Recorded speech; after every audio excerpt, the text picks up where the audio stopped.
নমস্কার বন্ধুরা, কেমন আছেন সবাই? নতুন একটা ভিডিওতে আপনাদেরকে স্বাগত জানিয়ে আজকের ব্লগটি স্টার্ট করছি। তা চলুন আজকে আমি কি দেখাবো দেখে নেওয়া যাক।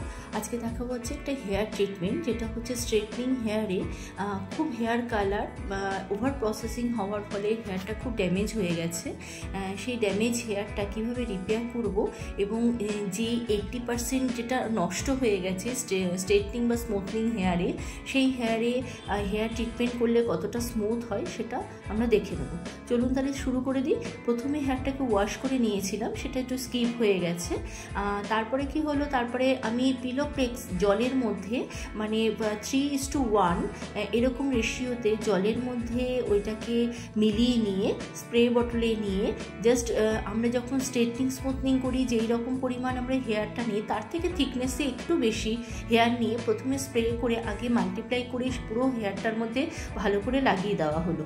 যখন এই স্প্রেটা করা হবে তখনই হেয়ারটা অনেকটা স্মুথ হয়ে যায়। তারপরে যেই ক্রিমটা দিচ্ছি, যদিও আমার এখানে একটা ভুল হয়ে গেছে, আমার পুরো আপনাদেরকে দেখানোটা হয়ে ওঠেনি, মানে ভিডিওটা করা হয়ে ওঠেনি। এটার মধ্যে আছে হচ্ছে পিলোপ্লেক্স হেয়ার স্মুথনিং এবং স্ট্রেটনিং করার পরে আমরা যে প্যাকটা ইউজ করি সেই প্যাকটা, এবং তার মধ্যে রয়েছে স্পা যে আমরা এমপিউল ইউজ করি সেই স্পা এমপিউলটা, ভিটামিন ই ক্যাপসুল এবং হচ্ছে সিরাম এবং অয়েল, এটা দিয়ে একটা প্যাক তৈরি করেছি। সেই প্যাকটাকে যেই হেয়ারগুলোর মধ্যে আগে স্প্রে করে নিচ্ছি পিলোপ্লেক্সটা, সেটার মধ্যেই আবার আগে প্রথমে ভালো করে মাল্টিপ্লাই করে হেয়ারের মধ্যে লাগিয়ে নিচ্ছি। তারপরে ওইটার মধ্যেই আবার ক্রিমটা দিয়ে ভালো করে হেয়ারের মধ্যে একদম বসিয়ে দিচ্ছি। এমন করে বসাতে হবে যাতে প্রথমে একটুখানি ক্রিম দিয়ে ওটার মধ্যে বসিয়ে দিতে হবে, যাতে পুরো যে ড্রাই হেয়ারটা আছে সেটা যাতে ক্রিমটা যাতে পুরোটা টেনে নেয়। তারপরে আবার একটু ক্রিম দিয়ে সেটার উপরে আবার মাল্টিপ্লাই করতে হবে যাতে ক্রিমটা একটু আলগা মতন লেগেও থাকে। তাহলে কি হবে, হেয়ারে যে স্মুথনিং ব্যাপারটা আনার চেষ্টা করছি সেটা খুব সহজে এসে যাবে, এবং হেয়ারে যতটা পরিমাণ ক্রিম দরকার স্মুথ করার জন্য সেই ততটা পরিমাণ ক্রিম যদি দেওয়া হয় তাহলে স্মুথটা খুব ইজি হয়ে যাবে এবং হেয়ারটাও খুব স্মুথ হবে।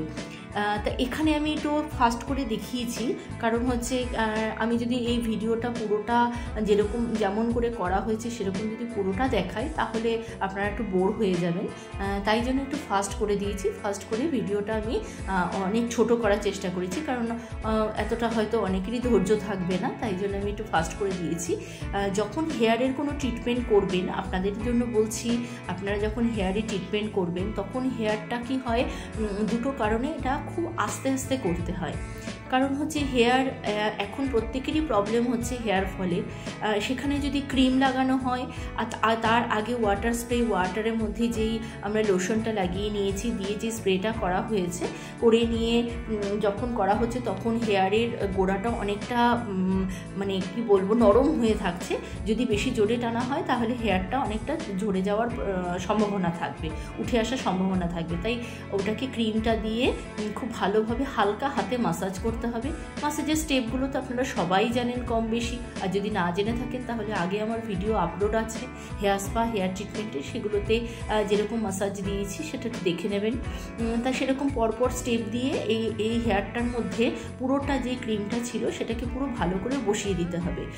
স্টেপগুলো খুবই আস্তে আস্তে দিতে হবে যাতে কোনোরকমভাবে হেয়ারে টান না পড়ে, হেয়ারে প্রেশার না পড়ে, কিন্তু স্ক্যাল্পে যাতে প্রেশার পড়ে এবং ব্লাড সার্কুলেশনটা যাতে ভালো হয় সেই দিকে নজর রাখতে হবে। আর তার সাথে নজর রাখতে হবে যে ক্লায়েন্ট আছে সেও যেন আরাম ফিল করে, তার যেন আরামটা যাতে সে ফিল করতে পারে পুরোপুরি, তবেই কিন্তু এই হেয়ার ট্রিটমেন্টের কাজটা হবে। এটা পুরোটা ভালো করে হেয়ারের মধ্যে বসিয়ে দিয়ে তারপরে হেয়ারটাকে ওয়াশ করে নিতে হবে। ওয়াশ করে 80% ব্লো ড্রাই করতে হবে। ব্লো ড্রাই করার পরেই দেখা যাবে হেয়ারটা কত স্মুথ হয়ে গেল। তা আমি পুরো ভালো করে হেয়ারটার মধ্যে আগে ক্রিমটা লাগিয়ে নিয়ে খুব ভালো করে মানে ব্যাক সাইডে হেয়ারটাকে তুলে নিয়েও ব্যাক সাইডে যেখানে ঘাড়ের দিকে, প্রায় আমাদের প্রত্যেকটা মেয়েরই ঘাড়ে প্রবলেম থাকে, মানে ঘাড়ে ব্যথা হয়, মাথা যন্ত্রণা হয়, আমাদেরকে বাড়িতে কেউ করে দেওয়ার সেরকম থাকে না। তাই আমরা যখন পার্লারে যাই তখন চেষ্টা করি যে যতটা সম্ভব আমরা সার্ভিস নেওয়ার, আর আমি চেষ্টা করি আমার কাছে যারা আসে তাদেরকে ফুললি স্যাটিসফাইড করার। তাই তাকে আমি ভালো করে পুরো মাসাজটা দিয়ে দিলাম, দিয়ে তো হেয়ারটা ওয়াশ করেছি, কিন্তু সেই হেয়ার ওয়াশটা স্কিপ হয়ে গেছে, হেয়ার ওয়াশটা ভিডিও করা হয়নি। যাই হোক, তোমাদের এই পুরো জিনিসটা দেখিয়ে দিলাম, বুঝিয়ে দিলাম, এবং তার মধ্যে আমি এই যাতে ড্যান্ড্রাফটাও পরবর্তীকালে, ড্যান্ড্রাফ যদিও আমার এই ক্লায়েন্টের ছিল না, কিন্তু তবুও যাতে না আসে তাই জন্য ওজন ট্রিটমেন্টও একটু করে দিলাম, একটু রেটাও দিয়ে দিলাম। তাতে কি হবে, তাতে যে হেয়ারের যে মানে গোড়াগুলো রয়েছে সেই গোড়াগুলোতে একটু আকুপাঞ্চারের মতন একটু কাজ করবে, ব্লাড সার্কুলেশন ভালো হবে, এবং হচ্ছে তার ড্যান্ড্রাফের যে সমস্যা পরবর্তীকালে আসলেও আসতে পারে সেটা অনেকটা স্মুথ হবে, এবং হেয়ার ফলটা তো অনেকটাই কমবে। তাই জন্য আমি এই ওজন ট্রিটমেন্টটাও আমি দিয়ে দিলাম। তা পুরো এই কাজটা আমার করা হলো। পুরোটা করার পরে তোমরা শেষ পর্যন্ত দেখো, দেখে কেমন লেগেছে সেটা আমাকে অবশ্যই জানিও। যদি তোমাদের ভালো লেগে থাকে তাহলে একটি লাইক করো, আর এরকম ভিডিও যদি তোমরা আরও দেখতে চাও তাহলে সাবস্ক্রাইব করে রেখো। তাহলে চলো আজকে এই পর্যন্তই, দেখা হবে আবার পরের একটি ভিডিওতে।